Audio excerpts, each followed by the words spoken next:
Hugo, las preguntas que te voy a hacer tienen que ver un poco con poder documentar lo que conversamos ayer, por Bien. ejemplo, y algunas cosas que hemos revisado un poco de la literatura y de las cosas que hemos visto, digamos, de tus publicaciones y el Bueno. trabajo que has desarrollado. Queremos partir con la figura más de contexto. Juan Miguel Muñoz, un académico español que también nos visitó, nos hablaba de un cambio de época, desde la era Gutenberg a la Zuckerberg. Ajá. ¿Cómo impacta esto al currículum y los procesos formativos actualmente? Es una muy buena caracterización la que hace el académico que mencionabas.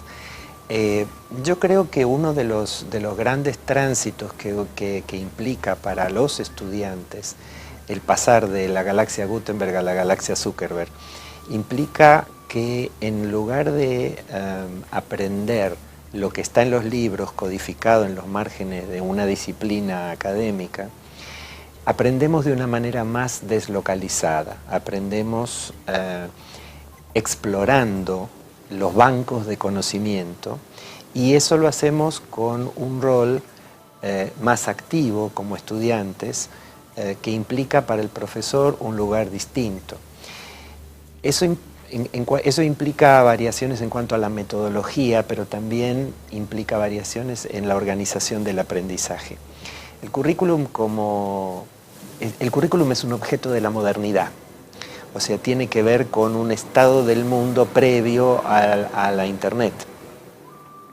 De manera que intenta organizar la experiencia de aprendizaje de una manera lineal, de una manera parecida a una cadena de montaje, donde determinados saberes se aprenden gradualmente y de manera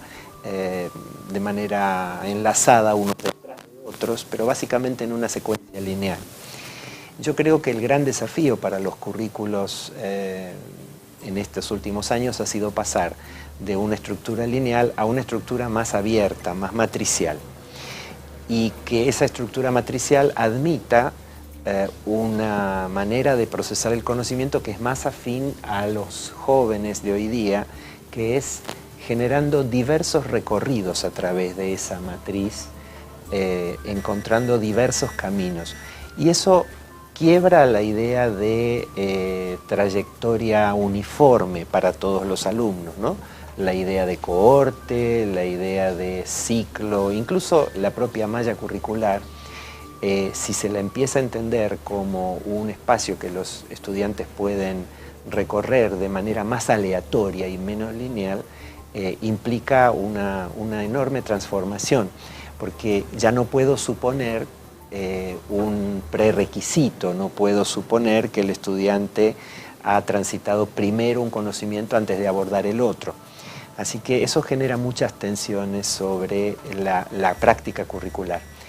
Sin embargo, como el currículum es un dispositivo que produce efectos de mediano plazo, es decir, cuando tú decretas una malla curricular, se espera que esa malla curricular dure cierta cantidad de años y además entraña decisiones que no son elásticas, como decisiones vinculadas al presupuesto, a los cargos de profesores, al nombre de las asignaturas y a los territorios simbólicos de cada uno de los segmentos en que se divida la carrera.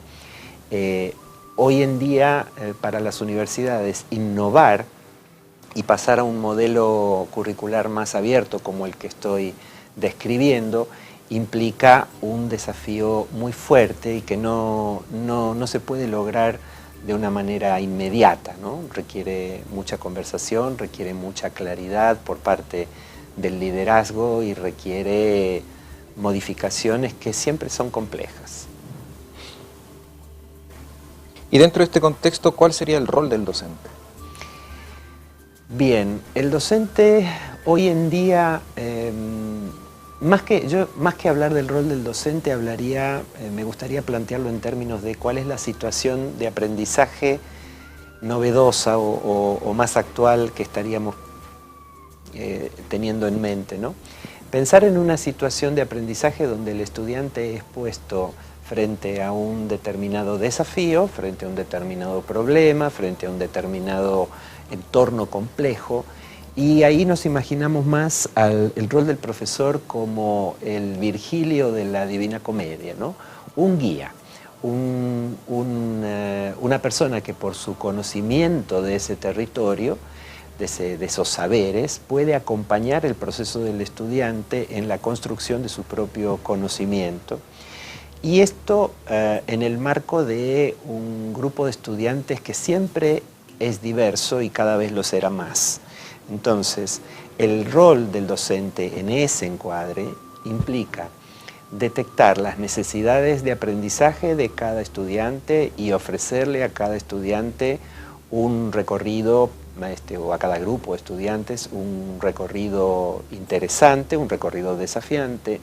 Implica, más que, entre comillas, dar clases o hacer clases, organizar espacios de aprendizaje. Yo creo que ese es como el gran giro, digamos, en el rol del docente. Pasar de ser un expositor de un conocimiento consolidado a ser un guía en la construcción del conocimiento de los estudiantes.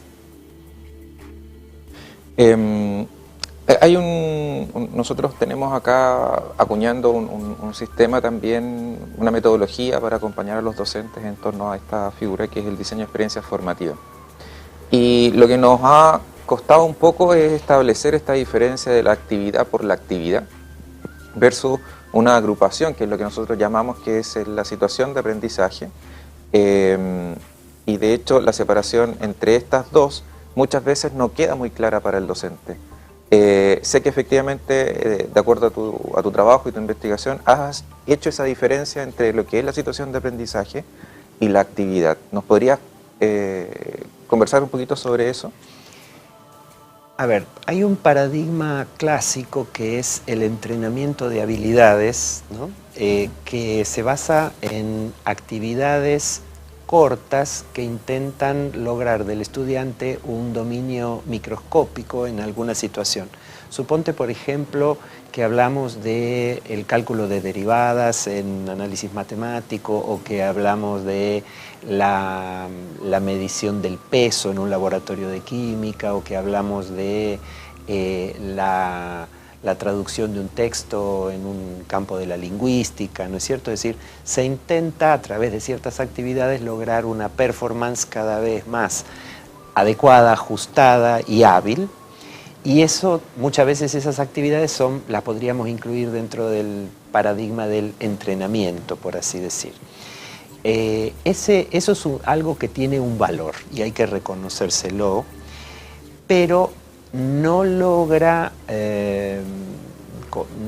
logra el desarrollo de esa habilidad o el afianzamiento de esa habilidad, pero no logra una construcción de mayor sentido, de mayor impacto, digamos, en el esquema cognitivo del estudiante.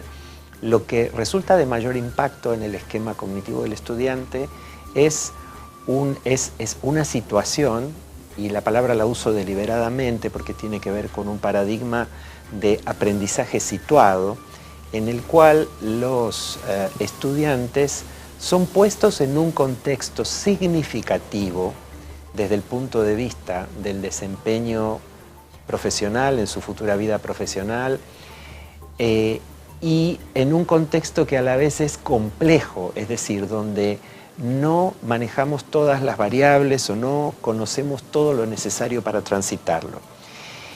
Entonces, en ese continuo, si tú te fijas, la actividad es corta, programada, orientada a un fin concreto y se resuelve normalmente con cada vez creciente habilidad en la medida en que uno la repite.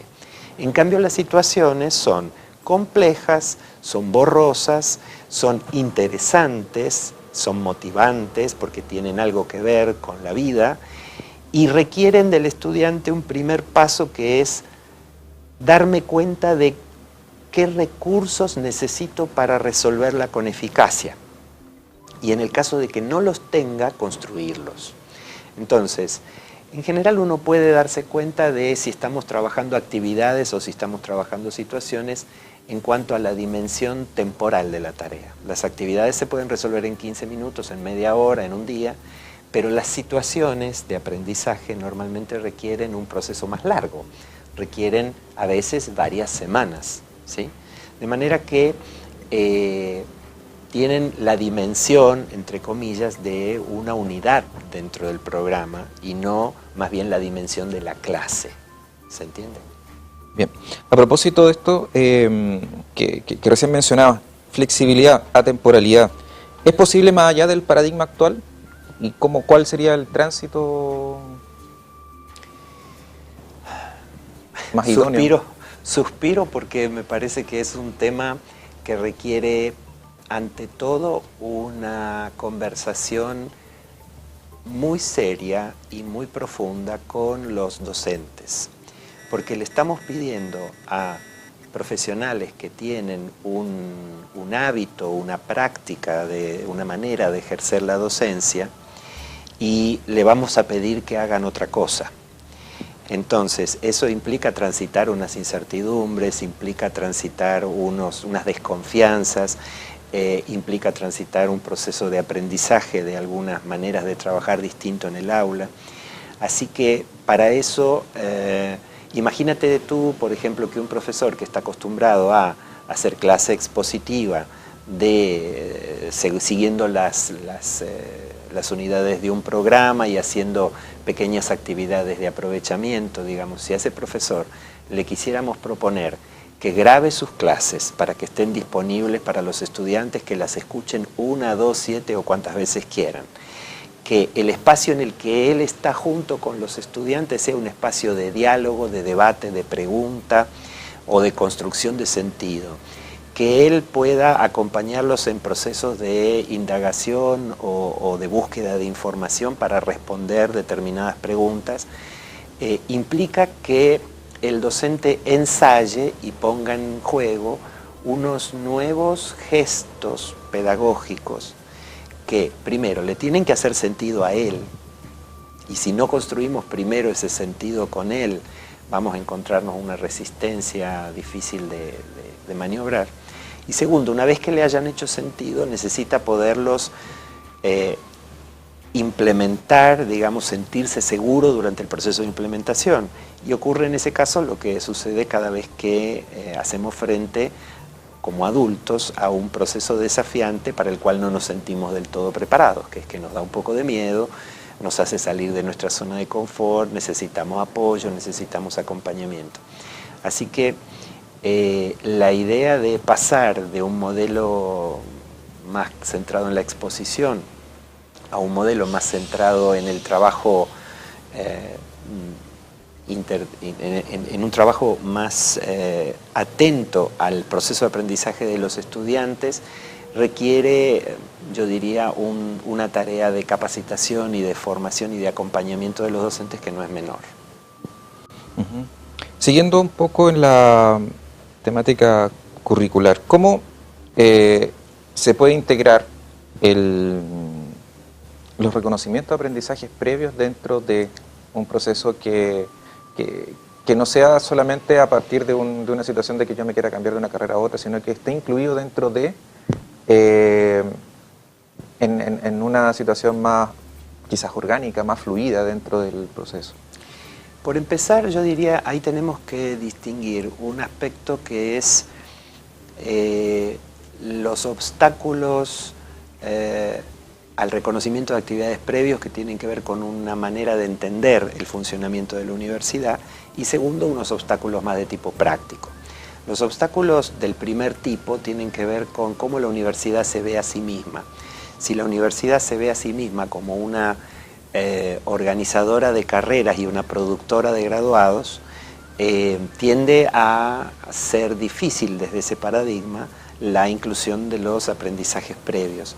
Ahora, si la universidad puede verse a sí misma de otra manera, puede entenderse como un centro que ofrece trayectos formativos que aceptan el punto de partida de cada estudiante y le aportan en los lugares donde le falta, y luego finalmente, al final de ese proceso, certifica un determinado perfil profesional, ahí estaríamos hablando de una universidad más abierta a la posibilidad de reconocer aprendizajes previos logrados en entornos académicos o no académicos. Así que en principio es casi una cuestión de imagen de qué es la universidad. Ahora, una vez pensado eso, el segundo elemento que tiene que ver con las cuestiones más pragmáticas de cómo se organizan los reconocimientos de aprendizaje, la experiencia de las universidades líderes en este sentido, como ocurre por ejemplo en Francia o en Inglaterra, el reconocimiento de habilidades y de saberes previos en general es un tránsito que la universidad organiza a través de un programa con el estudiante o el futuro estudiante, donde se le da un acompañamiento para que pueda hacer su reflexión de qué es lo que ha aprendido a lo largo de su vida, cuáles son las evidencias que puede aportar para demostrarlo, y a partir de ahí se lo acompaña o se le hace un proceso de seguimiento para que pueda construir ese portafolio de evidencia con el cual se lo recibe en un determinado punto de la carrera o se le acreditan determinadas asignaturas de la malla o se le habilita un proceso de compensación para los saberes que todavía no ha alcanzado. Así que vuelvo a la idea entonces. Primero hay que destrabar una mirada sobre para qué está la universidad una vez que la universidad acepta como rasgo cultural que está bien reconocer los aprendizajes que la gente ha hecho fuera del entorno académico.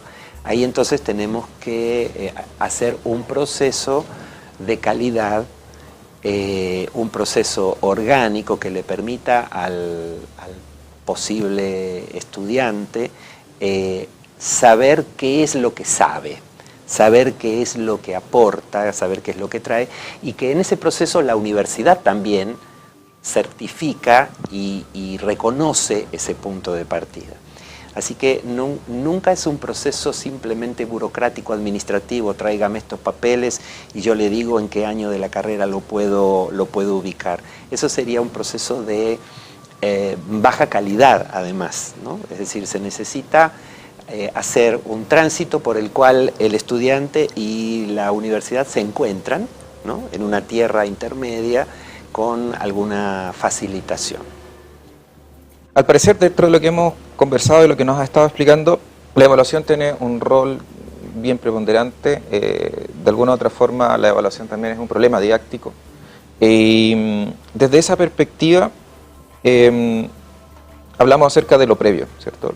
Pero ¿cómo integramos dentro de este proceso a la post-evaluación? Por así decirlo, te escuchaba en otra conferencia en la cual planteabas que efectivamente no se hace un trabajo con lo que ya se aprendió con la calificación. Los procesos calificativos son más bien hacia los finales de los procesos, y lo cual no le retribuimos al estudiante algo que sea de valor. Claro. ¿Cómo se podría incorporar algún tipo de dispositivo, elemento o de acuerdo a tu experiencia que nos puedas contar en ese aspecto? El problema de la evaluación es siempre un problema de elevada complejidad porque opera en las universidades en un contexto ideológico y en un contexto material donde termina siendo la niña pobre dentro del proceso de enseñanza y aprendizaje. Si uno le pregunta al profesor más o menos cuánto tiempo reparte entre enseñanza y evaluación, las respuestas tienden a estar en el orden del 90-10, ¿no? Esto trae unos problemas porque las teorías del aprendizaje para toda edad y en particular para el aprendiente más cercano a la edad adulta muestran el valor importante que tiene la retroalimentación sobre los procesos de aprendizaje. Entonces, si uno evalúa solo para calificar y evalúa en instancias finales de una unidad didáctica o de una materia, el resultado es que el rol de la evaluación como proveedora de información para mejorar el aprendizaje se pierde. En ese sentido, las prácticas de evaluación formativa lo que hacen es, a lo largo del trayecto del aprendizaje y de manera de grano más fino, no como 2 o 3 instancias en todo un semestre, sino como pequeñas instancias de chequeo de la comprensión, de chequeo de la habilidad, de chequeo de la disponibilidad de los conceptos necesarios para entender un fenómeno o para hacer una determinada práctica. Si esos chequeos se pueden hacer de manera persistente, es posible devolverle al estudiante alguna información que le permite modificar su propia conducta y su propio aprendizaje en un sentido positivo. Ese tipo de evaluación necesariamente no tiene por qué tener una calificación. Puede ser una evaluación de tipo informal, pero sí es necesario que comunique al estudiante el resultado, es decir, mira, está bueno, está más o menos, habría que mejorar en tal cosa o en tal otra. No es necesario que sea una evaluación que sume, ¿no? Es decir, y que emita una opinión general sobre el sujeto. Esa evaluación sumativa que termina englobando el proceso de aprendizaje y los logros alcanzados sí se puede dejar para una etapa final, pero ahí el tipo de evaluación que podría dar mejor cuenta del aprendizaje de los estudiantes no siempre es una prueba escrita de 2 horas, porque la mayoría de los contextos de práctica profesional, la evaluación de las personas no se hace a través de un formulario escrito. Te evalúan en una oficina, te evalúan en una fábrica, te evalúan en un puesto jerárquico, a través de lo que tú haces. Entonces, desde ese punto de vista, la evaluación sumativa, la evaluación de cierre, tendría que estar más atada a un proceso en el cual le pido al estudiante que se haga cargo de una situación, que me muestre lo que sabe hacer y a partir de eso que él me muestra, yo recojo las evidencias que me permiten hacer un juicio sobre su logro agregado a lo largo del transcurso del semestre. Entonces, en ese sentido, yo creo que el paradigma de la evaluación necesita ser revisado. Y en ese sentido también me parece que hay un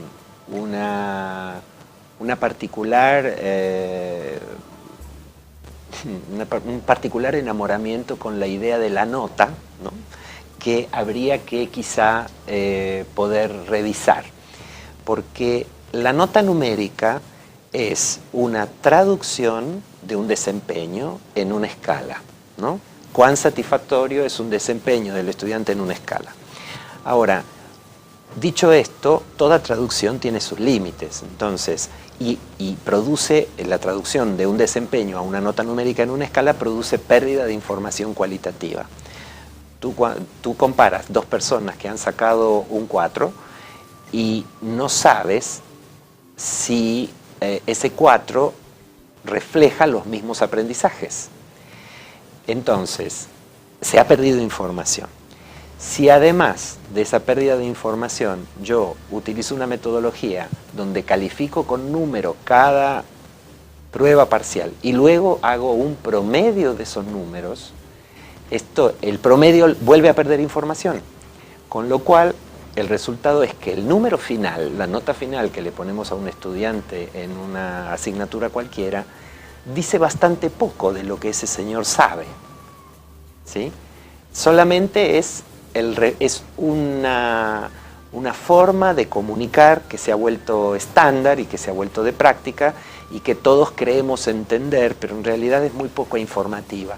Y ahí entonces me parece que revisar nuestro enfoque de la evaluación para que no esté tan centrado en la calificación, sino en la producción de información que le permite al estudiante repensar, rehacer su trayectoria y compensar los aprendizajes que no ha logrado. Esa es una tarea bastante importante que habría que hacer para mejorar los resultados evaluativos. En tu experiencia, ¿Tienes algo respecto de la mejora de consistencia y autenticidad de la evaluación mediada por TIC? Las TIC y la evaluación son todo un desafío interesante. En particular, yo creo que las TIC tienen unos potenciales para proveer realimentación instantánea al estudiante y acompañarlo en el proceso de consolidar sus aprendizajes. La cuestión es que el formato que admite las tecnologías de la información y la comunicación para evaluar normalmente tienen que ver con opciones de cliquear entre A, B o C o la posibilidad de moverse en un determinado escenario y elegir si esto es verdadero o falso, y da poco espacio en todo caso a otras habilidades cognitivas como por ejemplo la argumentación o la posibilidad de la comunicación oral o de la comunicación escrita. Entonces, las TIC producen un efecto como de formato que solo ciertas conductas del estudiante se pueden evaluar a través de TIC. Es valioso, pero hay que entender que es un subconjunto de todas las habilidades que un profesor querría evaluar entre sus estudiantes. Si entendemos TIC en sentido más amplio, no en el sentido de simplemente una plataforma de e-learning o de autoaprendizaje, sino que empezamos a pensar las TIC en el sentido de formas en que el estudiante puede hacer llegar información al docente y que el docente le puede dar retroalimentación al docente, ahí tenemos más probabilidades. Por ejemplo, si un docente le pidiera a los estudiantes que produzcan un breve texto oral y que lo graben y que lo suban a la plataforma y el docente luego lo puede escuchar y darles una retroalimentación, estamos usando un mecanismo TIC, basado en TIC, pero que utiliza todavía una tecnología basada en la palabra. Entonces eso permite, por ejemplo, trabajar cuestiones vinculadas a la argumentación o al uso de la palabra oral. Lo mismo si utilizamos estrategias de pedirle al estudiante que produzca un archivo de texto o una presentación con determinada información y que entonces la pueda elevar al campus virtual y que a partir de ahí el profesor se la pueda devolver con una retroalimentación, lo que hace innecesario en todo caso que el encuentro evaluativo sea presencial, ¿sí? Es decir, aumenta las chances de que el encuentro evaluativo sea ubicuo, o sea, donde el estudiante puede, a la hora que él puede, y donde el profesor puede y a la hora que él puede. Incluso desde el punto de vista de las cuestiones vinculadas al plagio, que suele aparecer como una dificultad cuando hablamos de la evaluación, las universidades que hacen fuerte uso de las TIC, como las Open University o la Université Numérique, una de Inglaterra, la otra de Francia, ellos trabajan en instancias donde el tutor hace examen a través de Skype, ¿sí? Interroga al estudiante a través de Skype, con lo cual, u otros sistemas de teleconferencia, porque la idea es justamente saber si efectivamente esa persona es la que está haciendo la prueba, ¿no es cierto? Entonces hay también protocolos que permiten validar la información. Entonces, por eso digo, si pensamos tecnología de la información y la comunicación en un sentido amplio, mi respuesta es sí, totalmente. Es un enorme campo interesante para explorar y hacer más flexible el espacio evaluativo. Ahora, si lo tomamos en sentido restrictivo, como haga clic en las respuestas predeterminadas de la plataforma, ahí estamos mirando la evaluación por una ventana muy chiquita, útil también para que el estudiante tenga una rápida sensación de dónde está parado, ¿no? Entonces, pero no es eso solo, quiero decir, por las dudas, ¿no? Y desde la perspectiva de la situación de aprendizaje, como lo habíamos planteado anteriormente. Ahí es un poquito más complejo la posibilidad del uso de TIC, ¿no? Porque uno requeriría, el trabajo situacional implica poner a un estudiante o a un grupo de estudiantes en condiciones de atacar una tarea, y el trabajo más típico para evaluar ese tipo de configuraciones pedagógicas es un profesor o varios profesores con criterios previamente acordados que observan el desempeño de ese estudiante o de esos grupos de estudiantes. Se requiere un poquito más de presencialidad para evaluar el funcionamiento en situación. Las metodologías de evaluación en situación no necesariamente nacen de la academia, nacen más bien, yo diría, el lugar donde se han desarrollado previamente es en los sistemas empresariales. Porque ahí, por ejemplo, en las modalidades de lo que se llama la técnica del fishbowl, ¿no? Poner la pecera, poner a los estudiantes a trabajar, y hay un conjunto de observadores alrededor con una serie de listas de cotejo o de rúbricas con las que van tomando información sobre lo que pasa en la sesión y evaluando a cada uno de los estudiantes respecto de determinados atributos, determinados conocimientos. Es un entorno que utiliza la alta gerencia para detectar perfiles interesantes para cubrir determinados cargos. Ese tipo de evaluación que en inglés se le llama Assessment Center, ¿no? O centro de evaluación. Es una metodología que las universidades en líneas generales no ocupan todavía, pero que quizá si uno avanzara hacia una evaluación de fin de carrera donde tuviera que efectivamente definir si esta persona reúne las cualidades del perfil profesional de egreso, sería interesante empezar a ver este tipo de modelos evaluativos, no pegados a una asignatura, más bien pegados como al conjunto de asignaturas, ¿sí? Como alternativa por ahí a las tesis de licenciatura u otros tipos de evaluación más a través de la entrega de productos formales, ¿no? O como complemento, tal vez. Perfecto, vamos a hacer un pequeño zoom out a propósito de las TIC. Tú estás en el Ministerio de Educación en Argentina, nación que tiene hace bastante tiempo el contexto de la gratuidad incorporada dentro de su sistema educativo propiamente tal. Nosotros estamos recién como transitando en este proceso. ¿Cómo ves tú estas dos realidades y cómo ves a Chile hoy día en este contexto? Yo te voy a dar una opinión estrictamente personal y no desde una mirada de gobierno, digamos, ¿sí? A juzgar por los efectos de la gratuidad de la educación superior en Argentina, uno podría decir que tienen una ventaja y una desventaja.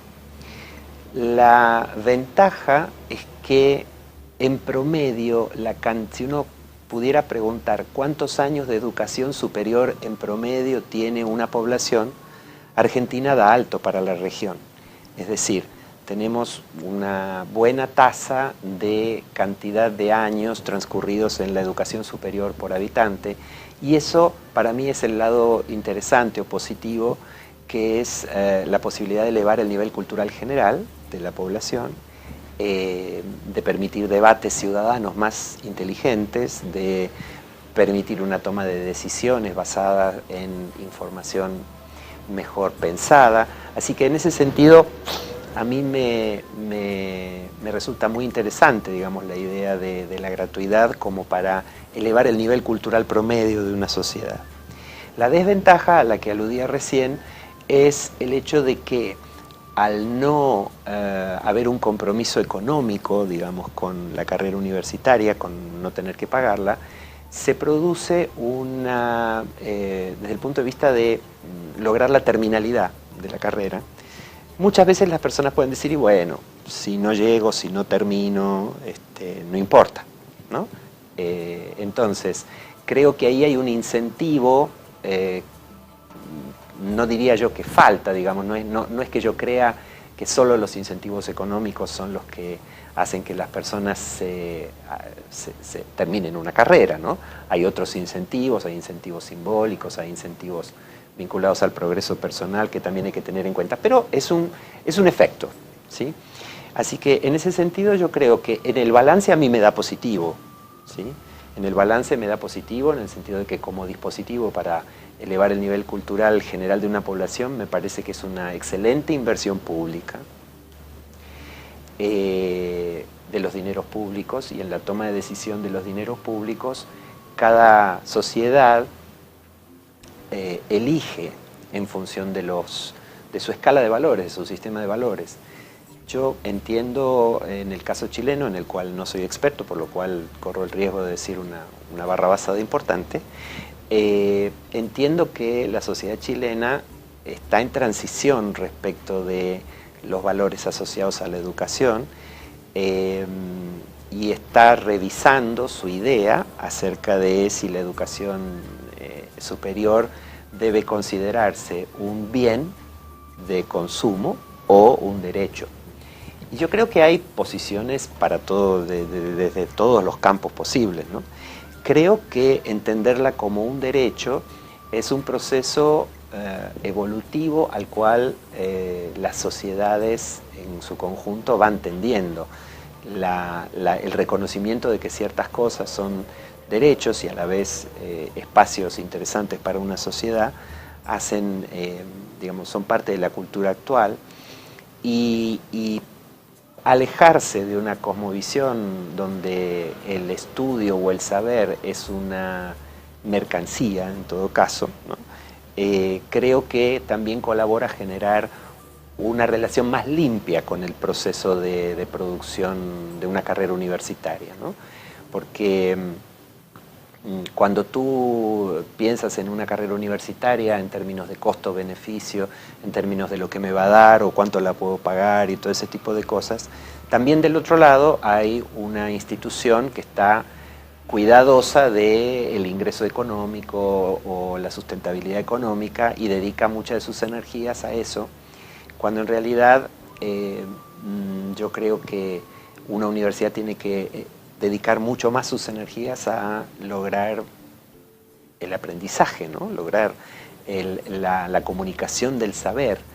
En ese sentido me parece que sacarse de encima o correr del foco, o ponerle menos foco en todo caso, a las cuestiones económico-financieras,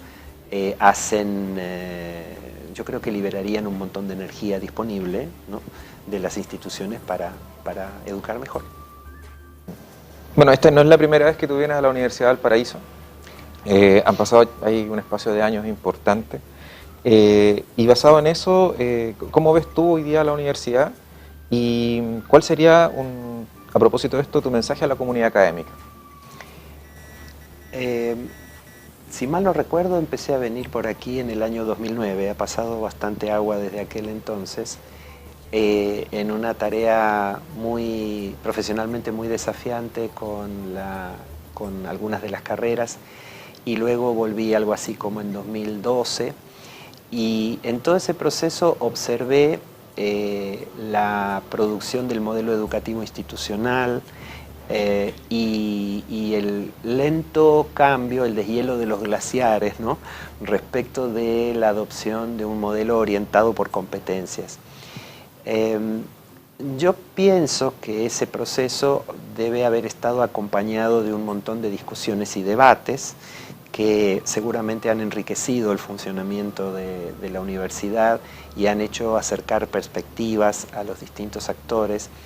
Y me imagino que ese debate debe seguir vivo todavía, y en ese sentido me gustaría proponer que toda institución, y en particular la Universidad de Valparaíso, requiere momentos de autorreflexión, momentos de reconstrucción de qué es lo que estamos haciendo juntos. Esos procesos de construcción de significados son procesos que normalmente no se dan de manera espontánea, son procesos liderados, son procesos que las autoridades de las facultades y la dirección de las rectorías académicas tienen que tomar como objetivo, tomar como norte, ¿sí? Y no se trata solo de producir un documento técnico, se trata más bien de construir una reflexión compartida, construir un sentido de misión, y eso requiere que los distintos interesados, los profesores, los empleados, los alumnos, puedan participar en discusiones acerca de qué es lo que estamos haciendo acá, qué es lo que estamos viniendo a aprender, cuál es nuestro rol hacia la comunidad. En ese sentido, muchas universidades han empezado a optar por procesos participativos, procesos donde estas definiciones se toman de manera gradual y a través de diálogo, de debate. Así que creo que estaríamos bien si pudiéramos pensarnos como universidad para el siglo XXI y no dejar eso en solamente un pequeño grupo de personas que escriba un reglamento o un documento. Me parece que la vida de una comunidad académica tiene que ver con la calidad de sus diálogos, y si esos diálogos se promueven y se realizan de manera continua y fructífera, llevan a una mayor eficacia de la universidad de cara a la sociedad que la sostiene. En ese sentido, algunas de las tareas pendientes además tienen que ver con revisar nuestro compromiso con la sociedad en términos de cuál es el tipo de profesional que le estamos aportando. En muchas universidades se está dando un tránsito entre una visión de formar una persona con gran nivel cultural, con gran amplitud de conocimientos, con gran diversidad de saberes, versus la tensión a formar un profesional que sabe las herramientas de su oficio. Esa tensión siempre hay que encontrarle un punto de resolución. Ni estamos para formar un hombre culto, ni estamos para formar un profesional cuadrado. Necesitamos encontrar un punto intermedio, y eso requiere una reflexión por parte de cada carrera, y en ese sentido me parece que trabajar el balance entre competencias profesionales y competencias genéricas es un excelente punto de partida. Esa discusión ayuda a pensar en la persona como profesional, pero también como persona. Así que me parece que está bueno estimular ese debate y esa construcción de este menú de competencias en estas dos dimensiones. Creo que es valioso seguir ese diálogo. Muchas gracias, Hugo.